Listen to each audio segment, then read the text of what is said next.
Welcome to the Always Better Than Yesterday podcast. I'm your host, Ryan Hartley. This podcast exists to equip and inspire your heart-centered leadership. Every week, we bring interviews with some of the greatest heart sets and mindsets on the planet.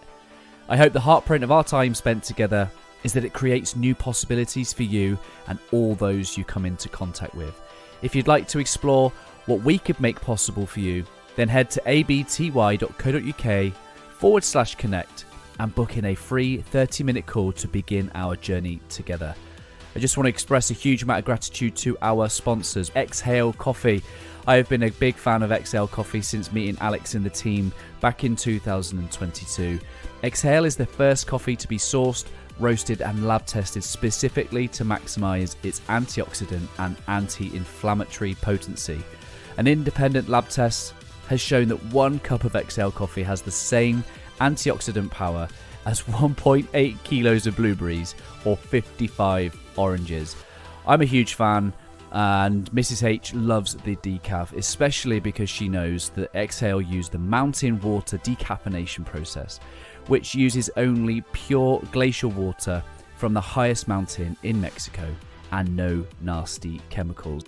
Simply head to exhalecoffee.com/ABTY for your special offer. And lastly, before I introduce this week's guest, please do subscribe to the channel if you haven't already. It would really help us leave a greater heartprint on this world. On episode 249, I'm joined by Simone Milasas, a self-made multi-millionaire, best-selling author, renowned speaker, and founder of Joy of Business, a program that mentors entrepreneurs globally to create greater wealth and happiness.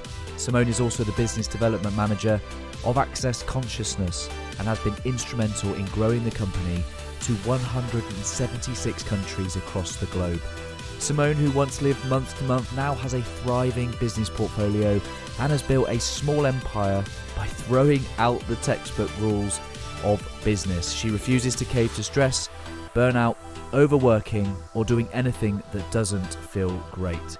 It's episode 249 with Simone Milasas. Simone, welcome to the Always Better Than Yesterday podcast. How are you? I'm wonderful. I'm great. Thank you, Ryan. I have a podcast all about heart-centered leadership, and I don't normally do like surface level conversations, but you and I just had a bit of a chat about the weather. You're in Australia. It's summer while we're in like the bleak midwinter here in the UK. So I'm hoping that you're going to be a ray of sunshine for myself today. Well, it's actually super hot here. It's when you have that sort of weather that it's so extreme, I think you have permission to talk about it.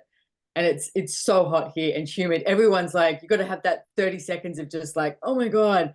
And then you can actually talk about what you're meant to be talking about, because it's very hot and humid here. But a lot of my friends over in Europe are like digging cars out of snow and Yeah. Well, it's just wet and grey here in the UK. So I can only just imagine I'm just going to enjoy the, by proxy, I'm going to enjoy it through you, I think. Well, I used to live in London, and the summer was always so strange to me because it was so light for so long. You'd go to the pub for a beer or something. It's 9 o'clock at night, and I was like, this is not good, because I feel like it's 5 o'clock in the afternoon.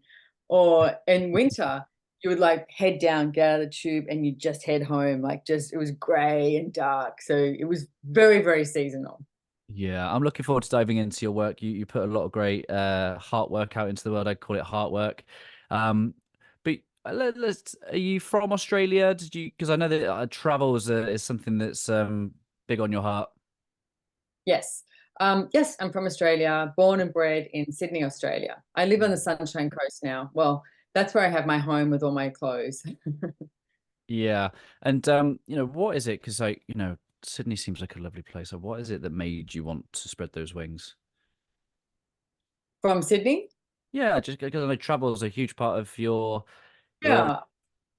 Well, I wanted to see the world so much. I was always like, it was really important to me, like growing up, was a couple of things. Was one, the world didn't make sense to me the way it was. Like everything that I was being told that I should figure out what I want to do when I grow up and all these different things and these aspects.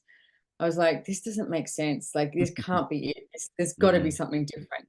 So for myself, I went, I wanted to own my own business. That was one thing. And I wanted to travel the world. Mm, And I left when I was 19, told everyone I was going for 6 months, and then, went for 3 years and yeah, stayed yeah. overseas for 3 years and kept exploring and just wanted to find out more about the world.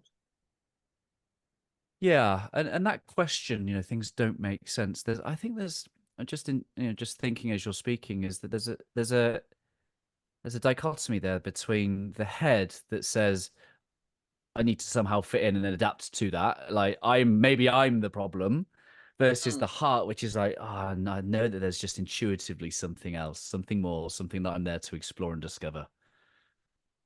Yeah, Ryan, I've definitely been through that. I was just talking to a friend's kid at the moment, and he's 18 and he's doing an apprenticeship, and he doesn't like it and he wants to Mm. leave. And I said, dude, you're going to do so many things. Yeah. You really are. But people are saying you have to stick to this, you have to get this. And I said, I was told that my whole life. And, all of these things that would come across, you can't make up your mind, you can't settle down, Yeah, yeah, yeah. you can't stick to one thing, you're, too much of a dreamer, like all these things. But I was like, but why would I do something if I wasn't enjoying it?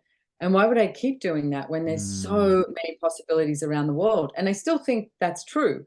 So for me, I know it looked fickle and it looked like I was going from one thing to the other, but here I am today, and I have mm, gained so much awareness and so much knowledge and met so many yeah. amazing, beautiful people around the world too. And I think you need to keep choosing that. Even now, like my accountant said to me the other day, Simone, she literally said to me, you need to figure out what it is you want to create. And I went, you mean like when I grow up? And I was like, I'm in my early 50s. And she goes, no, what do you want to create? Like if you retire? And I was like, well, I can't see myself retiring, but I hear you. I know what Yeah, you're yeah. talking about. But what if we were always in question? Like, what if we were sort of Mm, never satisfied, but always satisfied, always mm. asking for more? Because there is always more, always more.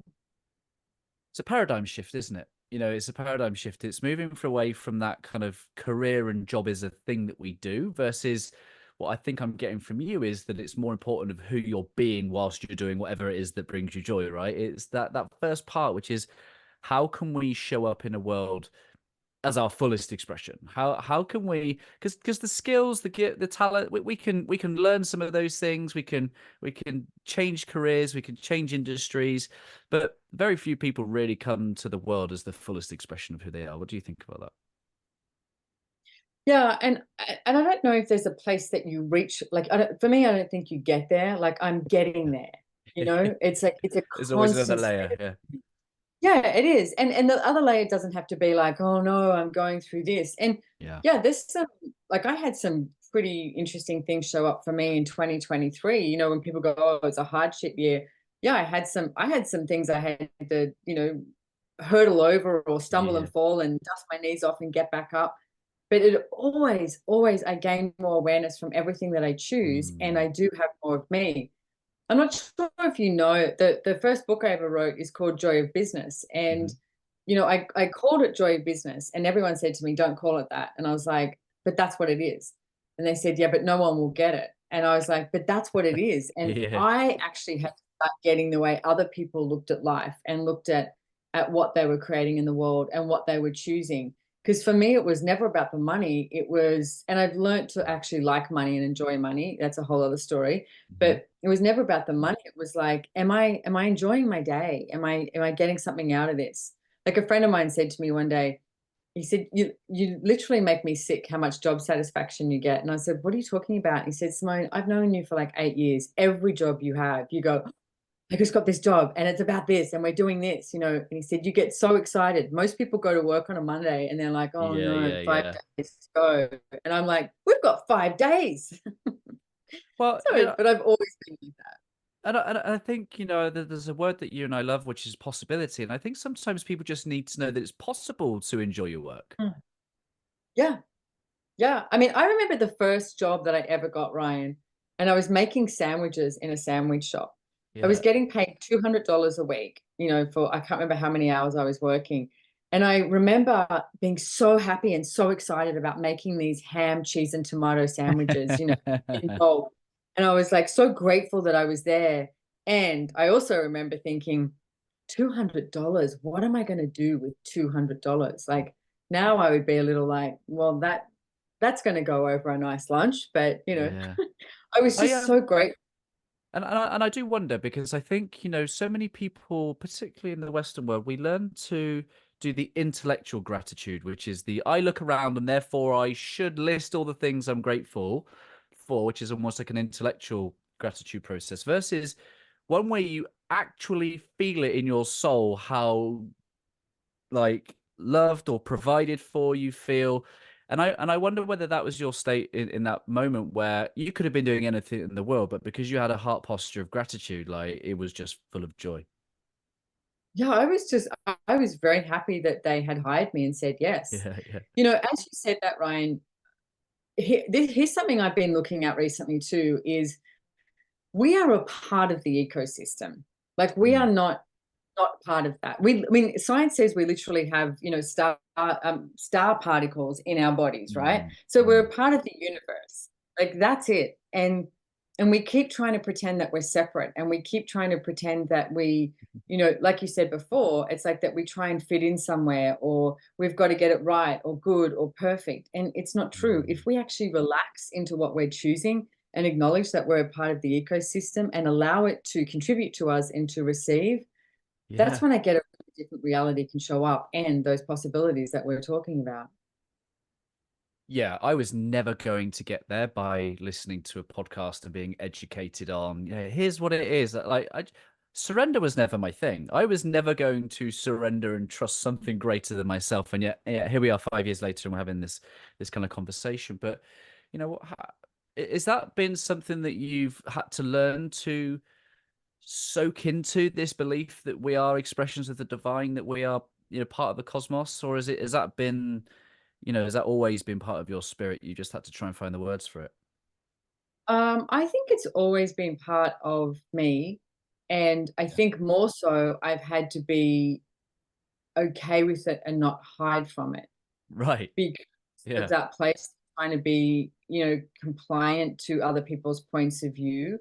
I mean, Mm. I even remember I was brought up a devout Catholic. Mhm. And, at 16 years of age, I sat down with my father and I went, it's not working for me. And I was like, look, I think Jesus was a really cool guy. And I think there's some really great stuff in the Bible. And I think all that concept is amazing. And I actually studied religion at school because I was so interested in, I would hear something about Buddha, I would hear something about the Quran or whatever. And I was like, that's cool, that's cool, that's cool. And I sort of would take these information from all these different areas. But then I was like, but there's such a significance about it that seems to make it heavy Mm. rather Mhm. than take those, like be willing to perceive the truths and the lies basically. And I Mm. think when you take that energy of what you know is true for you and keep moving forward with that. But if you're waiting for somebody else to give you the thumbs up and go it's okay, then heck, you're going to be waiting a hell of a long time. Like really, it's like people don't actually like you to be choosing the greatness of you all the time. If you've got Yeah. one or two people in your life that are cheering you on for that, then you're really lucky, Mm. unfortunately. Yeah, and that's kind of what I meant around the head and the heart, because I had a heart experience that made no sense to me. Made no sense Mhm. to me, which opened me up to the awe and wonder of the universe. It was never something I could have intellectually grasped, and unfortunately, I think much of the religion side of things is man-made type processes and rituals, and I'm sure they have all their place, but none of it really matters without that heart experience. And I know that on your travels, you met a mentor of yours, Gary Douglas, and there was a poignant conversation where you decided to become a part of his work and his direction. What was it about access consciousness and maybe Gary himself that really captured your heart and your imagination? So there was one particular moment, Ryan, that I mean, I had my own business and it was Mm. called Good Vibes for You. And basically my point of view was like, how can I change the world by, I had merchandise like t-shirts, stickers, magnets, etc. Yeah, And was saying on them that I would perceive inspire people because they just really desired to change the way people looked at themselves and yeah. each other and the world. And I met Gary Douglas at a Mind, Body and Spirit Festival in Sydney, Australia. And I just had a friend who had died, and it was Mm. really quick death. And I was horrified. Like I just wanted the Mm. world to stop, but I'm here and doing this business and setting up at this expo. And he walked around the corner and I knew who he was, but I hadn't actually been introduced. And I got introduced to him and he gave me this hug. And Huh. when someone hugs you and then I pulled back and he looked at me and he went, oh, he said, you'd be a lot better off if you're open to receiving. And I just looked at him and thought, you have no idea what's going on in my life right now, and that was it, left it. That Wow. night, I was Yeah. so tired, I couldn't sleep. All I could think about was this man saying to me, you would be a lot better off if you're open to receiving. And the next day, I walked over to him, hands on hips, because I was angry at the world that my friend had died, Yeah. Yeah. hands on hips and like petulant and everything. And he looked at me and he was like, good morning. And I was like, is it? And I went, and he said, do you have a question? I went, yes, I do. And I said, what did you mean when you said that to me? And I repeated it to him. And this is where I was functioning from, Ryan, too. And he said, what do you mean? And I said, well, I didn't think I was allowed to receive. I thought I was here to give.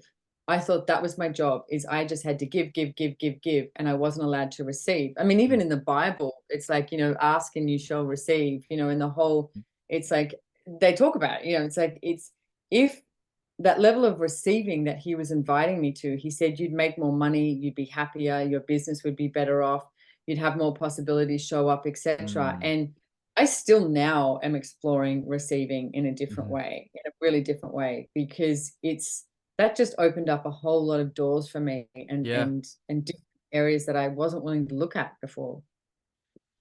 It's really interesting, isn't it? Because, I have a number of friends who are in the kind of manifestation space and even this belief of like manifestation. It introduces the gap between now and the manifestation in some way being in the future. It's like it almost introduces time and space.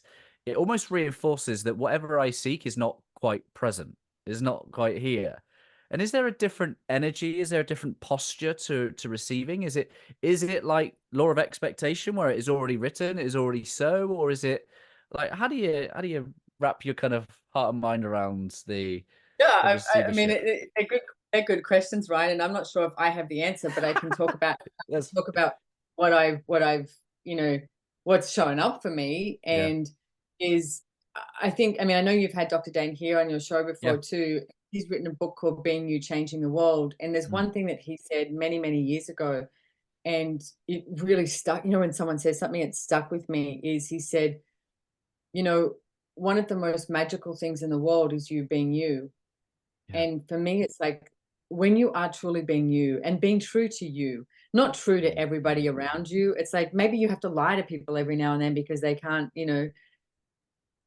receive whereas you're functioning from, whatever. But if you're being mm, true to you, that is one of the most magical things. And I find when I'm totally being me, it's like that's when things show up. It's like you mm. do ask and things show up. And it's just like, and it's like magic, but here's the thing, people put magic outside of them, but you are the source of the creation. Like you asked Mm. for it showed up. And I see there's different types of people in the world, and there's people who are like, I wish I had this, I wish, I wish, I wish. Mm. And you know what? You can wake up and go, I'm going to take some action here. I'm going to Mm. wake up and I'm going to choose this. And can I say, the universe, like I personally think the elementals of the universe like to play with you when you are functioning from joy, from, having more ease in your life, from Mm. being happy, all of that. It's like stuff doesn't show up when you're just bitching and complaining and moaning about Right. what's not there, Yeah, you know? because your words are spells, aren't they? If you're complaining, you'll get more of the stuff, to reinforce that, I guess. I Yeah. read the Bible too, and there's this one scripture that says, "Seek first the kingdom of God, and all things will be added." Right? It's this ode to abundance. And there's another interpretation that says, "Seek first the kingdom, and you'll be given all that you need." And there's a huge gap between all that you need versus abundance. And I constantly wrestle between those 2 points where I'm like, it's all Right. right. I've got all that I need. I've got a roof over my house. I've got a loving family. Like I have all that I need versus does that keep me playing small? And I'm like, I'm having this constant inner dialogue between, is there abundance that I'm fearful of? Like, I don't know. Like, I've seen far Yeah. too many people out there talking about, fearing your own success. I'm like, I don't know what it is. Like, how do you think about what I just said? Well, to me, I think, I mean, you use the word success as well, and I think we misidentify what that is, and most people Mm, will look at success about, calibrating how successful they are by the amount of money they have in their bank account, mm, and I don't think that's true. I mean, like I said to you before, I have learnt to like money. I resisted it and rejected it for so long, and I like traveling business class or first class. I like, yeah. not struggling because I've been there, not struggling to go, "How am I gonna pay the rent?" That's not that much fun.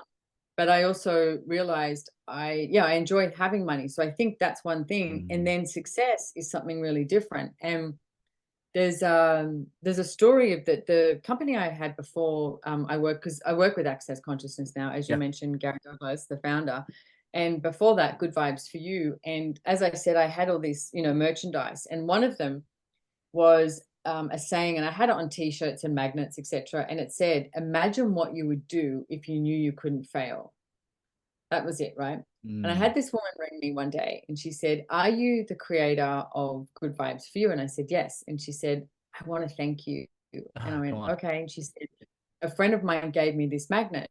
Yeah. Imagine what you'd do if you couldn't fail." And she said, "I wanted to tell you I've been married for about, she was married for like 10 years or something and had 8 kids, like, just popping them out. Her husband was abusive. She woke up every morning crying. And she said, I thought that was my life.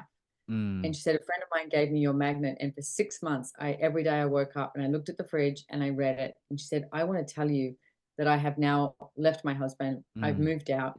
I wake up in the morning and I'm happy and I'm smiling." And for me, I was like, that's a success. It's a $5 magnet. If I was calibrating my success based on that, it's like, it wouldn't have been that Yeah. successful. But for me, that's the magic of what we can be in the world for each other as part of that ecosystem. Don't What just is watch it and observe it, be a part of it.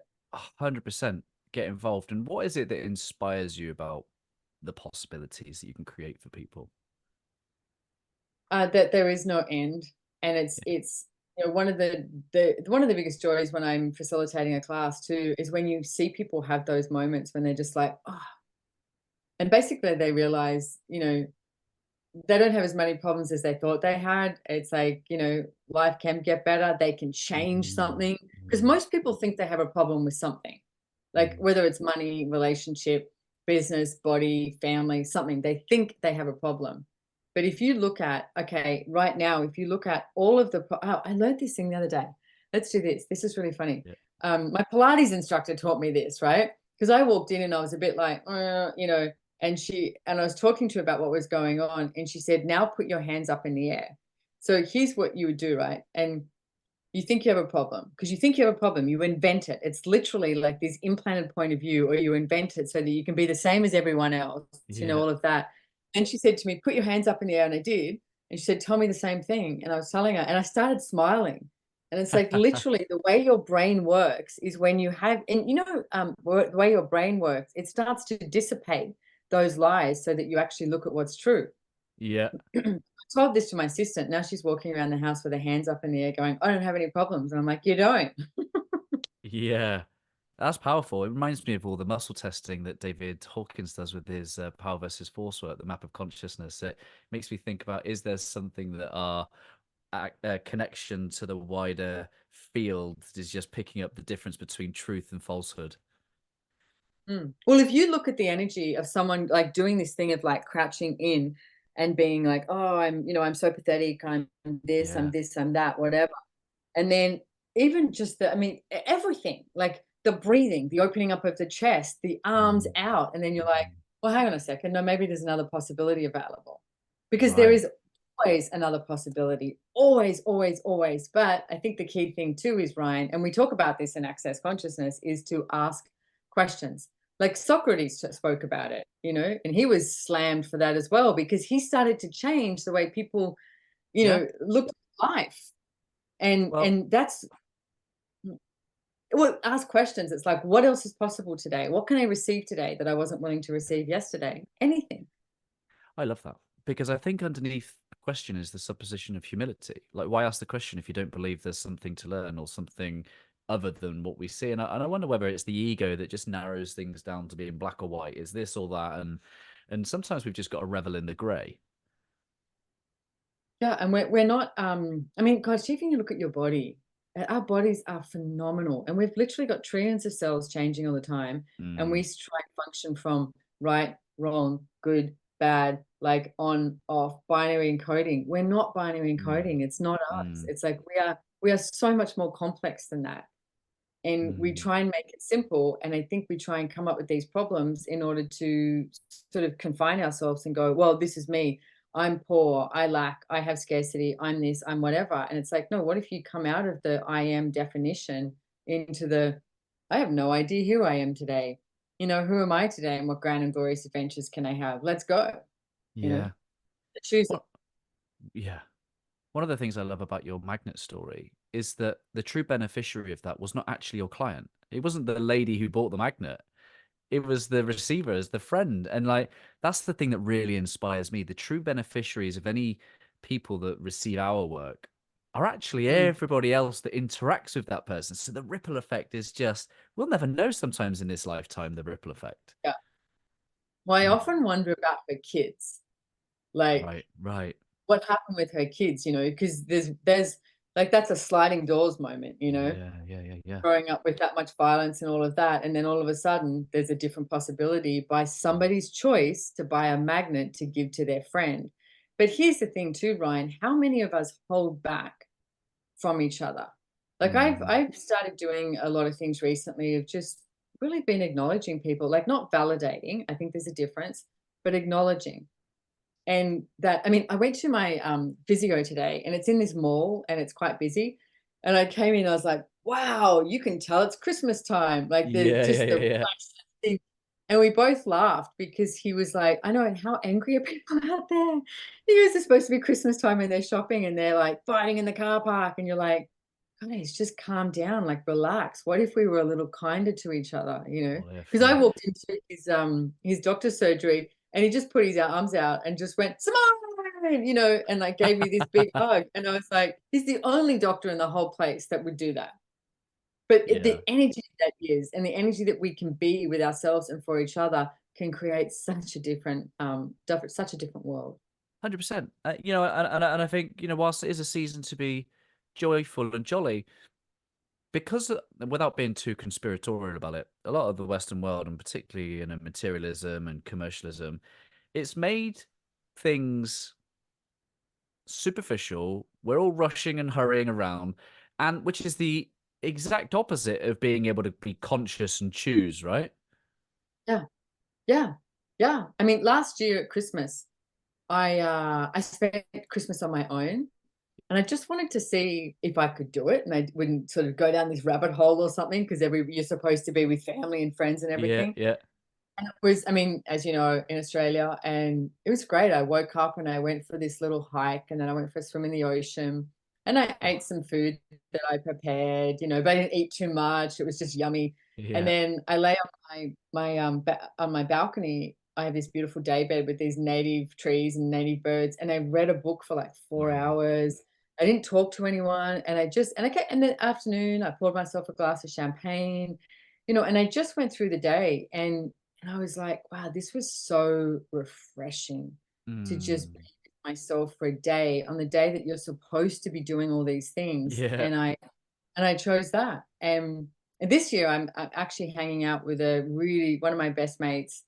He's coming up from Brisbane, and we've got a house in Noosa on the river. And we were like, should we talk about food? And I went, I don't really care. It's like, let's wake up and see how we go. Yeah. Let's swim. And I said to him, let's actually talk about possibilities. Like, let's look at Mm.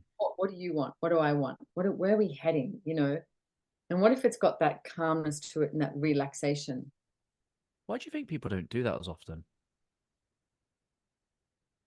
I think because the projections of what you should be doing, I think, Mm, is really strong. Like, I mm, hate to bring this up, but you know, when all the, 2020, 21, all that stuff was mhm. going on, and I know everywhere around the world was really different. And I was in Queensland, and we were, I mean, Australia was like a friggin' jail, as we all Right. know. Yeah. It Right. just went back to being a jail. It was like, okay, that's how we were hundreds of years ago, and here we are. Right. And the state I was in, you had a lot of freedom, but you couldn't leave, and no one could come in. So, I mean, I live in a beautiful state. I got to explore my state a lot. It was great, some great Yeah. hiking. But I noticed the times that they would say, you have to go into lockdown. And a few of my friends, like, we were laughing, going, this is crazy because we're seriously like 3 days. Oh, excellent. And you'd be like 3 days and you're at home. I'm like, why would we not choose that relaxation Yeah. anyway? Yeah. Yeah. Yeah. Yeah. So since then, I've actually really been looking at my life because I Yeah. traveled like 10 months of the year for 17 years. Hmm. Now I'm like, hey, what is it that what is it that actually works for me and works for my body? And I'm really, it's like a muscle though, Ryan, going to the gym every day and working that muscle. I am really exploring this muscle of relaxation and everything that Mm. I choose. And I'm noticing, like, if I start to get into this, because I can be really like, and just go, go, go. But I'm noticing like the molecules in my body and even my organs have this place where they start to get tight. And Mm. I go, okay, stop. And then what I literally, wherever I am in my house or wherever I am in the car or something, and I stop and I go, okay, Simone, if you weren't doing, what could you be right now? Where Mm. is your energy required? And it's the two questions I've been asking myself. And I'll notice that I just perceive my organs go, oof. Oof. Mm. I'm like, okay, from here, what would you like to choose? You know? Mm. But we're not taught that, Ryan. We're taught how many things can you get done in a day? How many things can you accomplish? How many things, it's just like, wow. Yeah. Yeah, I 100% resonate with you. One of the things that kind of Access Consciousness says as the tagline is empowering you to know that you know. And I find that really, Yeah. I like the phrase because, I like the play on words. And when people say that, thinking isn't knowing, because if it was knowing, it would be called knowing. So even this idea that True. when we use our brains to think, it isn't knowing, because otherwise it would be called knowing. And I just love that. Like, how might people start to do this 18-inch journey from intellectual thinking to just knowing the truth of who they are, maybe what they're here to do or Well, be? so it's funny because we talk about this in Access too, of like the lower harmonics and the higher harmonics of how Yeah, you be in the world. And if you look at, because right? Knowing's that quick, you yeah, know, and then you start to think about it. So if you are one of those people who think a lot, and literally you think at the front part of your brain, right? yeah, So yeah, it's yeah, something I'll do quite often is if I'm like thinking a lot and I go, okay, stop it. And it's like literally putting the energy to the back part of my brain, which is way more creative, and ask, what do I know here? yeah, Because yeah, yeah, yeah, you know. And you go, oh, I'm not sure what I want to do about that. You've just lied to yourself because you yeah, actually know. So yeah, what I practice, and I would ask everyone out there to do that too, if you are one of those people who is a head tripper, is what I would call it, and likes to think all the time, then instead, when you do that, just ask, what do I know here? Because be sure. willing to have a look at how much you know. Like, I remember going to Tower of London in London, and I was with Gary Douglas, and I was with Dane here, and we walked in there, and Gary said, okay, here's what I want you to do. Because as you're walking around, I want you to ask, like, who do you know? What do you know? What do you recognize? Because that's from Mm. past lifetimes, right? It Hmm. was so much fun walking around there because you could see that there was stuff that I was like, I don't care about that. And other stuff I was like, wow, like I Yeah, remember this. And because you know so much more than what you've been willing to acknowledge. And then you try and logitize it and sure. think about it so that you can justify what you're choosing rather than just choosing. Yeah.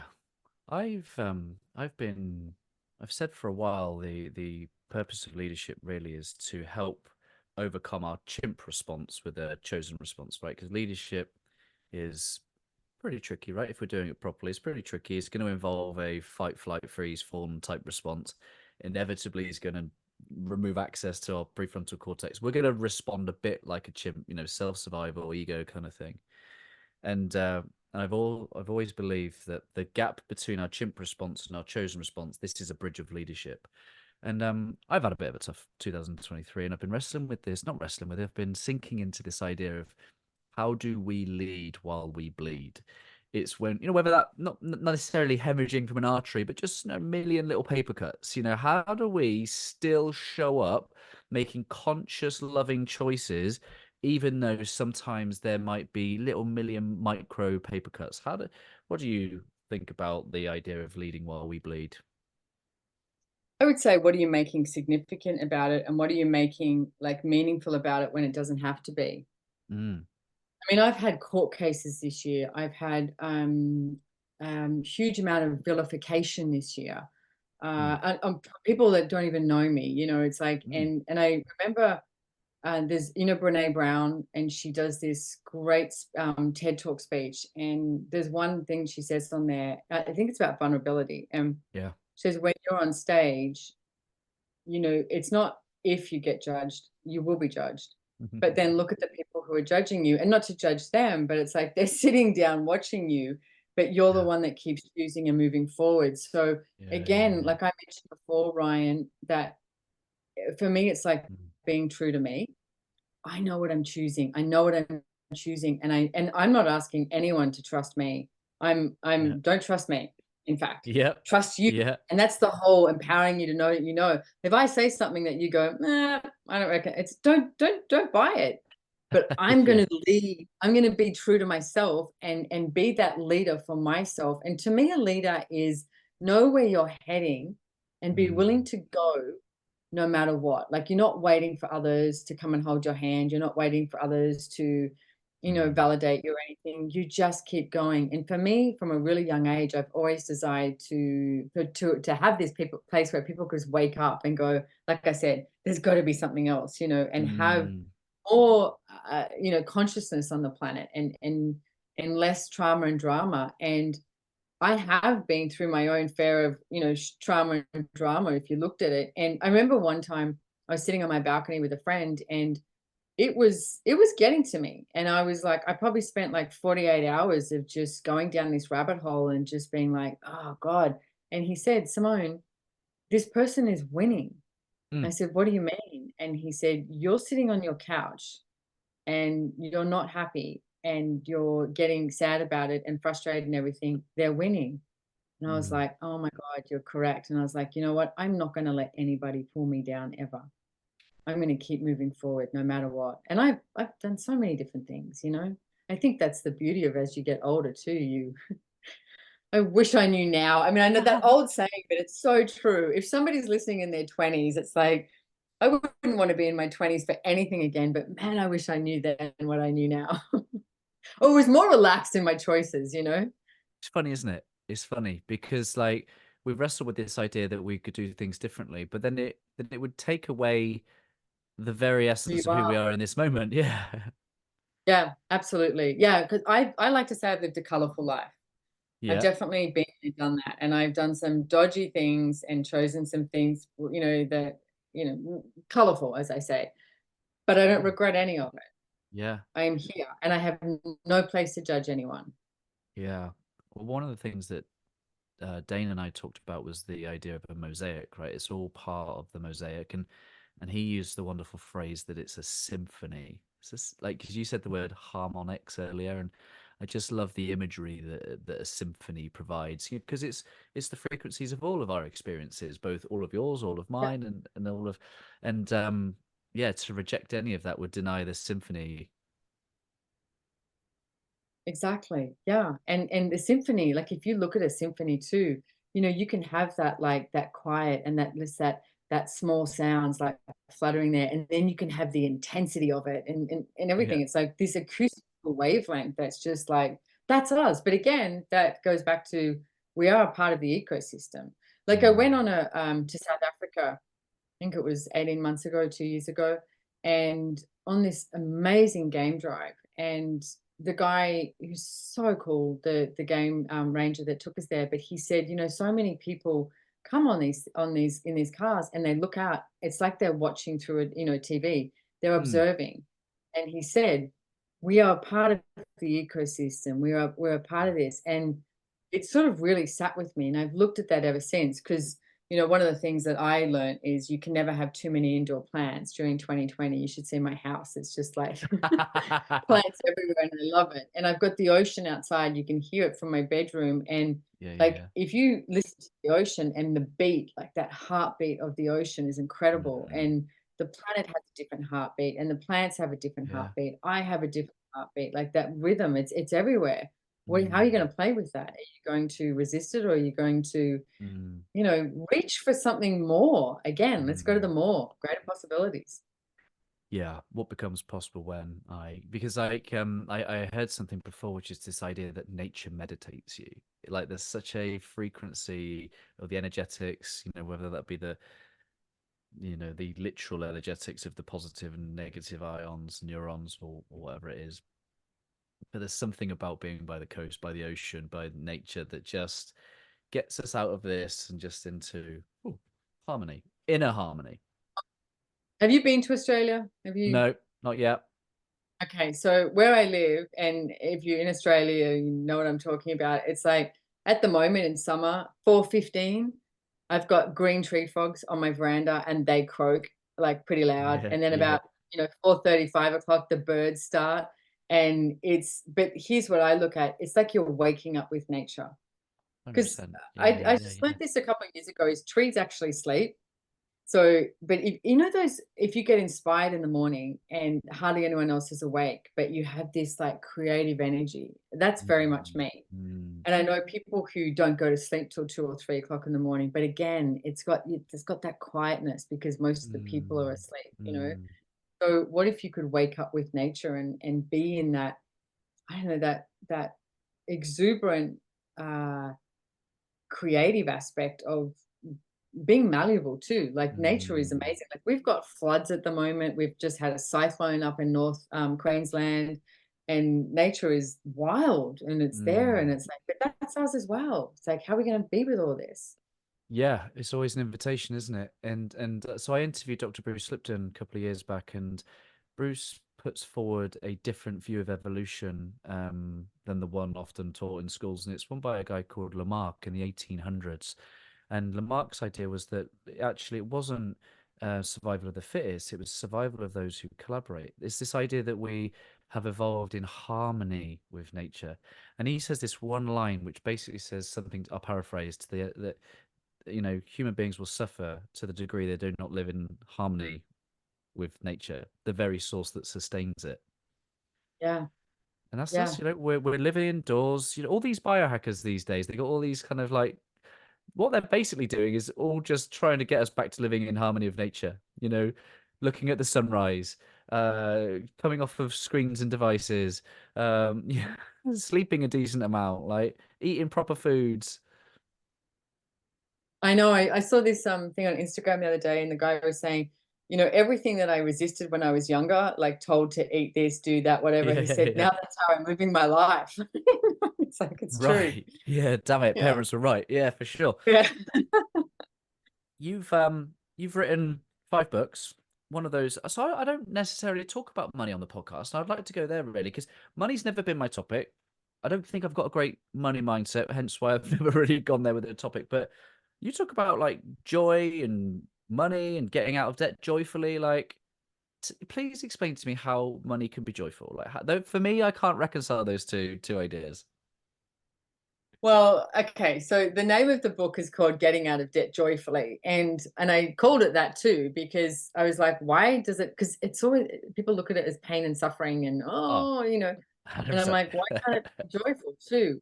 So look, in that book, one of the things I got to was I realized, I finally looked at my finances one day, and I realized I was $187,000 in debt, and I really didn't have that much to show for it.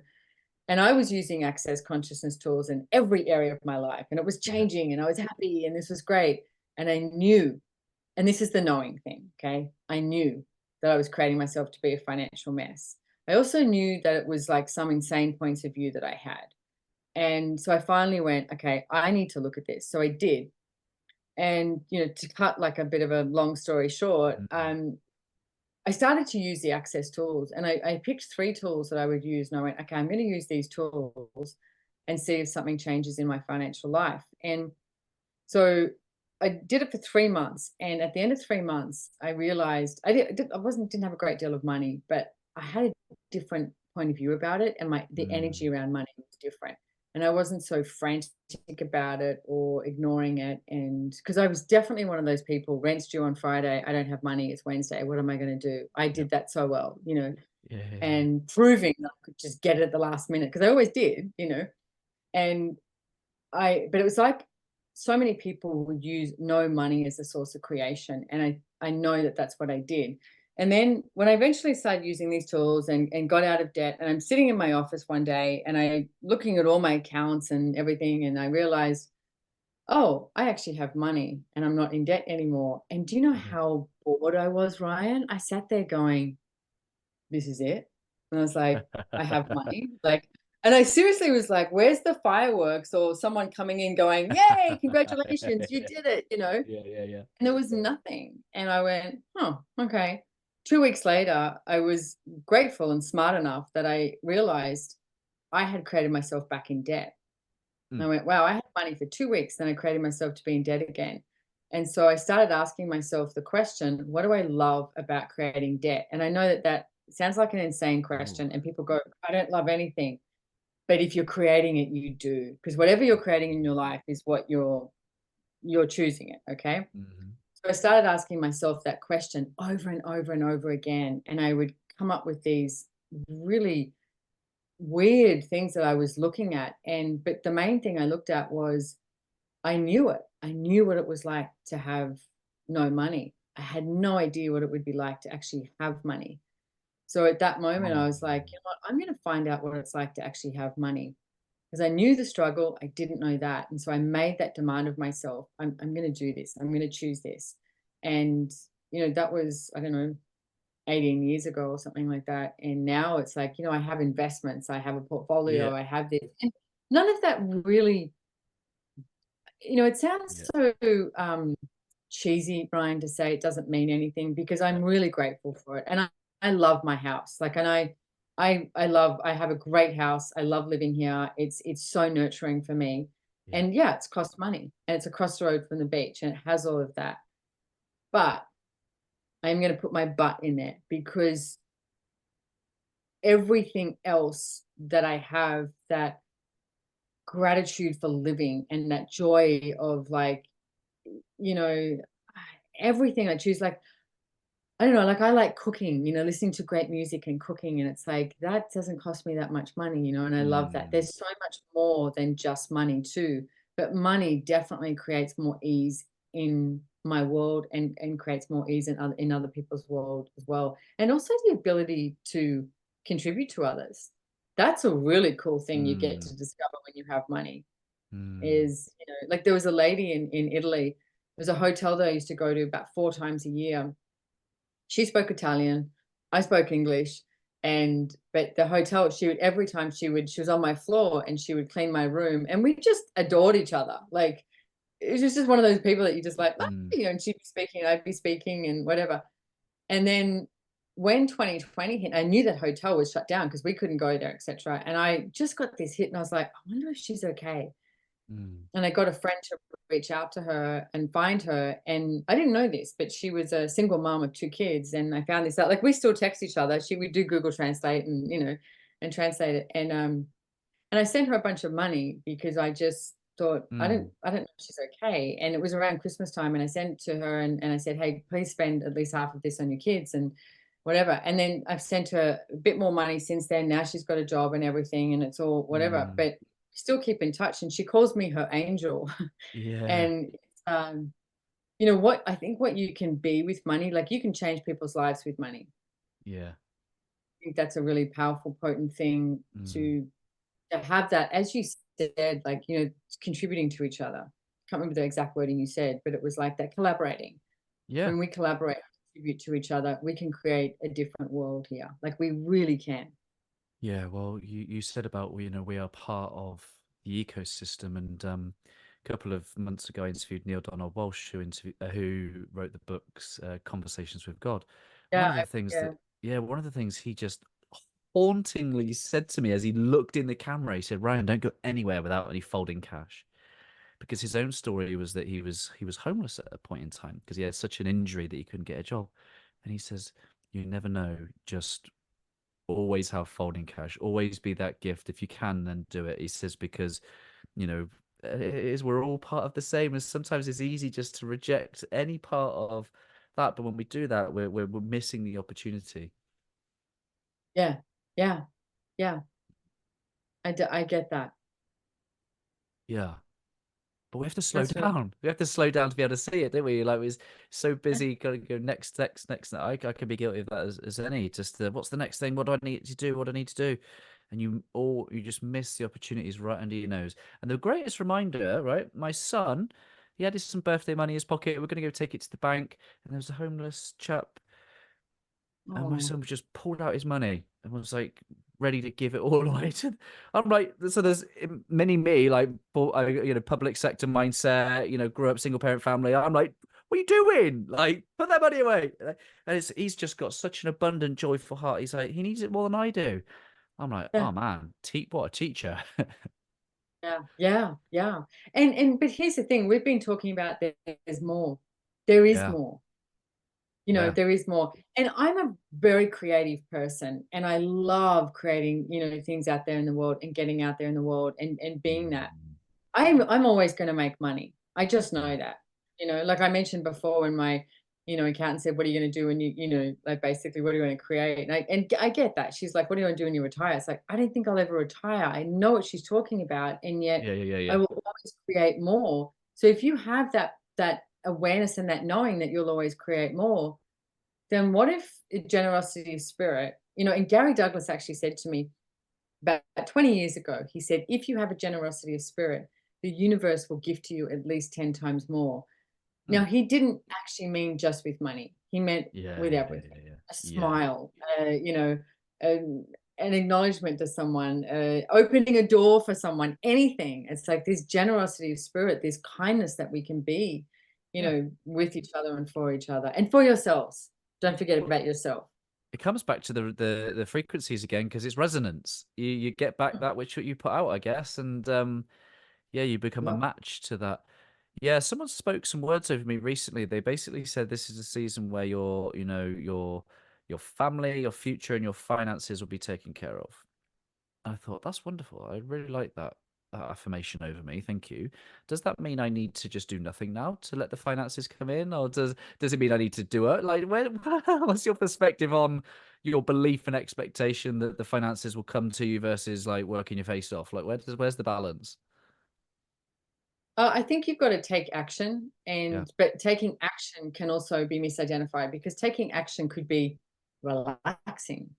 right. It's like, Yep. Yeah, because yeah, a lot of the times we go, oh, I've got to do like we spoke about before, but it's like, okay, you know what, I'm just gonna relax for a moment and then ask what I can be here. Then you'll get that hit, oh, maybe I should yeah. call this person, maybe this. But I don't think it's about just sitting there waiting for someone to knock on the door and go, Ryan, here it is. But I do get that it probably shows up nothing like you think it would.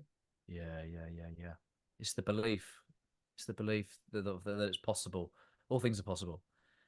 Yeah. Um, what has antique shops got anything to do with your heart?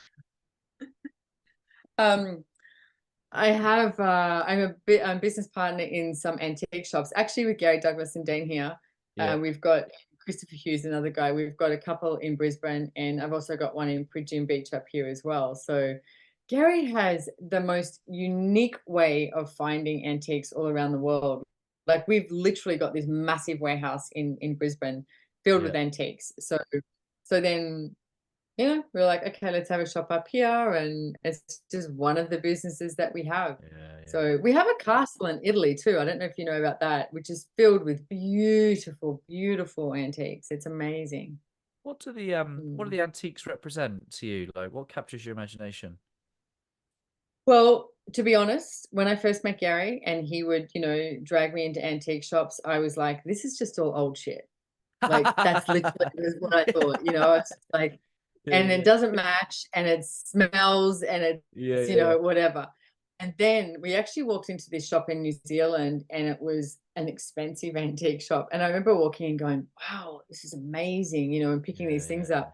And I went, oh, maybe I just don't like cheap antiques. I like expensive antiques, yeah. these beautiful things. But now, I mean, I can't turn my camera around now, but I've got some amazing antiques in my house. And the thing that I really like about them is how they were created. Right. Like, my dining room table, it's like the legs on the dining room table Mm, and how they were crafted are just amazing. I mean, you live in the UK, you've got so many, right. So of the I live English, I live near a city called Bath, right? And I as a Oh, I kid, love Bath. right. Yeah. So as a kid, that's just you go to Bath, innit? Like, yeah, go to Bath, like there's nothing, it's just you take it for granted because you don't have eyes to see. And now I'm like I'm in my 30s and I'm like, oh, these buildings are pretty cool. They don't build stuff like this these days. So when like No. with the whole antique stuff, I can start to now see. For me, it's like what captures my imagination about antiques in a way that never has done in the past is almost like the story behind it. Like, wow, Yes. where might this have gone? Like, whose hands might this have been in? What would life have been like for these people? Like, Yeah. and all of a sudden, this thing, my perception of this thing's value is not just by worldly senses. It's like the richness of its experience of Mm. what it, and that's my kind of perception on antiques these days. Well, I've got, I mean, I what I eat with is silverware, right? And it's like, sterling silver, and the way it's carved and everything, there is hardly, I actually don't know if there's anyone who makes the silverware like that anymore. Mm, And then people buy it and melt it and then sell the silver, and it's such beautiful work. And to eat off that, and then I eat off, beautiful china plates, and I've got silver goblets, and even if you look at the history of silver, I mean, they'd say, have blue blood running through your veins, etc., the royals, because they ate from silver, and even how it contributes to your body and all of that, and just the mm, beauty and the elegance of it. I think, okay, so that leads into money as well, too, Ryan, because for me, it's like there's such a beauty and elegance in so many of those things. And yeah, maybe they do cost a little bit more money to invest in, but you could start with a silver spoon, and stir your coffee mm, with that. mm, But I think that hedonism is is something that we've lost, and I think that hedonistic point of view can be so pleasurable, and just that indulgence in living, instead of just having this life where you have to go, this is what I have to do, this is what I have to do, this is what I have to do, this is the right thing, this is the projection, this is the bad thing, this is whatever. It's like, no, stop. It's like, enjoy that hedonistic, elegant, beautiful way of being in the world. I've resisted the hedonism um, from a male point of view because I believe that a hedonistic male becomes a self-centered male, and I think a lot of people suffer if there are hedonistic men who use and abuse their power to get what they want at the expense of other people. So I don't know whether I've just put it down on that part of the conversation, but I just thought that's where I'm No. going with my thought on it, and then So and I let me give wonder, you another perspective. yeah, What if what if hedonism is, when when you're with a friend or someone who you go out to a great restaurant, or they cook you a meal, and those people who like might eat a dessert and they're just like, oh my God. And every mouthful, you can feel it in your body from them eating this, dessert or something, and they're just like, this is amazing. To me, that's someone who functions from hedonism, because they're mm, so willing to get the pleasure out of something. mm, So for me, it's like hedonism is not necessarily, I mean, it could be like that eating off the beautiful, china and the silver, because you're willing to have mm, the that greatness and that pleasure in life and living. So I would look at it mm. in a slightly different way. Yeah. No, I'm glad we had that perspective. I think one of the things around money is that because it's an illusion, right? It's a promise. Money as a promise is that it's an exchange of value. And when I think about Transaction. it like that, yeah, I think about it when I think about it like that, it's like because it comes back to that willingness to receive thing again. Like, yes, I know I'm paying for it, but actually I'm receiving that too, and it's another way of soaking into this embodiment of receiving, I guess. Yeah, and I would say most of us function from like the program of, give and take.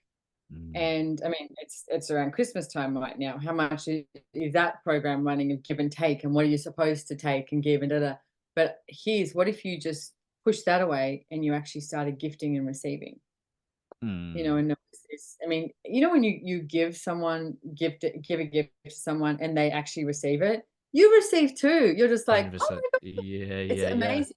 Yeah, Well, the and opposite it's of like, that then is denying. If you're not failing to receive, you're denying the giver. yeah, absolutely, yeah. Mm. And there's I've a enjoyed this. vulnerability to that, though, I think you need to Mm. choose. That vulnerability, and most people think vulnerability is being weak. It's not. Vulnerability is that really you know, that place where you go, yeah, I can receive this. And it's like, I will receive, Yeah, all energy with no judgment. with no judgment. Well, it, uh, and that's the thing that makes it vulnerable, isn't it? Because there very might well be the presence of judgment. Yeah. the Hopefully not from ourselves, but and I think that's yeah, I like the work of Brunei, but vulnerability being uncertainty. And when we come to the world from our heart as an expression of who we are, we always open ourselves up to judgment, abandonment, rejection. I think that's why it's vulnerability, is because those things become possible, but then so does so much else. Yeah, and that's all just people's points of view as well. A friend of mine's Right. daughter the other day, she's just amazing, and her mother said to her, "You're so interesting. You don't seem you never care about other people's judgments." And she said, "It's just someone's point of view, mum." And I was Yeah. like, that was beautiful. It's just someone's point of view. Like, why do we stop ourselves from somebody's Yeah. point of view? Yeah. Mic drop. I have a word here I Yeah. always mentioned yesterday. It's called Heartprint, and the word symbolizes the possibilities we create for other people. I just wonder, and this might be a really easy answer for you, or one of the most beautifully intricate ones we've had on the podcast, because I know how much possibility means to you and the team. Simone, you get to the end of your career, the end of your life. I wonder if you just take a moment and just let us know what you hope your heartprint will be. Okay, so immediately what came up for me was that I've changed other people's lives. Mm. That's without thinking about it. That's with going with my knowing. Yeah, beautiful. And there's so much goodness that you're putting out into the world that I could never do it justice in 1 hour. Where should people go? Where should people find out all the great work that you're putting out? Well, my name is I've never met another Simone Milasas in the world so far. Yeah, yeah. So you Google the name Simone Milasas, that's my website, that's my Instagram, that's my Facebook, that's my everything. So Simone Milasas, Milasas, and also on accessconsciousness.com too. I appreciate it. Thank you so much for your time. Thank you for joining us on the podcast. And I'd just be honored if you'd leave us a final thought from your good self. Thank you so much, Ryan, for having me, first of all. And the final thought I would request is, we've spoken about judgment a little bit here. Don't buy it as real. Stop judgment. Don't judge you and don't judge others. It's never going to create anything greater. I appreciate you, my friend. Thank you so much, Ryan. Hey, my friends, thank you for making it to the end. I hope that our time spent together today has left you a little bit better than before you push play. I'd really appreciate if you just took a moment to leave a review to allow me to meet more people where they are and hopefully leave them a little bit better too. If you're curious to know how I, through Always Better Than Yesterday, can serve you, your team, your organisation, then head to alwaysbetterthanyesterday.com to connect. And while you're there, let me know 1 or 2 things that you're going to do as a result of listening to this conversation. I absolutely love hearing your thoughts, your reflections, and the things that this spark in your own heart and mind. If you want more insights from my heart and mind, I do send out short episodes on a Monday, Tuesday, Thursday and Friday, and again, I hope that they serve you well. I appreciate you listening. I'm Ryan Hartley, host of the Always Better Than Yesterday podcast, a podcast for heart-centered leaders just like you. Keep leading, my friends. Always love.